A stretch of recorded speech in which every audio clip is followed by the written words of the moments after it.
উফ কি যে আনন্দ হচ্ছে। আর কয়েক মাস পরেই পুজো এসে যাচ্ছে, আর এখন থেকে আমার কাছে শাড়ি আসা স্টার্ট হয়ে গেছে। এই পার্সেলটা এসছে সিংহরাই বুটিক থেকে, আর এটা খোলার জন্য তো আমি ভীষণভাবে এক্সাইটেড। ট্রাস্ট মি, শাড়িটা হাতে নিয়ে আমি এত খুশি হয়ে গেছিলাম, কারণ এত সফট আর এত বডি হাগিং মেটেরিয়াল, কি যে সুন্দর দেখতে। তোমরা নিশ্চয়ই দেখেই বুঝতে পারছো। চলো এবারে পরে দেখি কেমন লাগে। আচ্ছা, তোমরা কারা কারা আমার মতো শাড়ি পরতে খুব ভালোবাসো বলো তো? আর সেটা যদি হয় এরকম সফট মেটেরিয়াল, তাহলে তো কারোর হেল্প ছাড়াই খুব সহজেই পরে ফেলা যায়। দেখেছো তোমাদের সাথে গল্প করতে করতে কেমন তাড়াতাড়ি পরে ফেললাম শাড়িটা। উফ, সপ্তমীর সন্ধ্যেতে এরকম একটা শাড়ি জাস্ট জমে যাবে। এই শাড়িটার নাম লিলেন পশমিনা। এই শাড়িটা এতটাই কমফোর্টেবল যে এটা পরে পুজোতে যত খুশি প্যান্ডেল হপিং করে বেড়াতে পারো। একদম সিম্পল হ্যান্ডমেড জুয়েলারি দিয়ে আমি এটাকে স্টাইল করেছি। আর আমার বর দুটো জারবেরা এনেছিল, ভাবলাম খোপাটাকে সাজিয়ে তুলি জারবেরা দুটো দিয়ে। ব্যাস, এটা হলো আমার ফাইনাল লুক।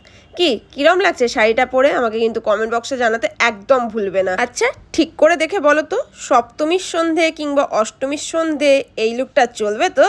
এই, তোমরাও কি শপিং করা স্টার্ট করে দিয়েছো পুজোর? ওয়েট করছো কেন? দিন তো এসেই গেল। তোমাদেরও যদি আমার এই সুন্দর শাড়িটা খুব পছন্দ হয়ে গিয়ে থাকে, তাহলে আমি ওদের ফেসবুক আর ইনস্টাগ্রাম পেজ আর কন্ট্যাক্ট ডিটেলস আমি স্ক্রিনের মধ্যে দিয়ে দিলাম। তোমরা যাও আর ঝটপট বুকিং করে ফেলো। Thank you so much Singharai boutique আমাকে এত সুন্দর একটা শাড়ি দেওয়ার জন্য।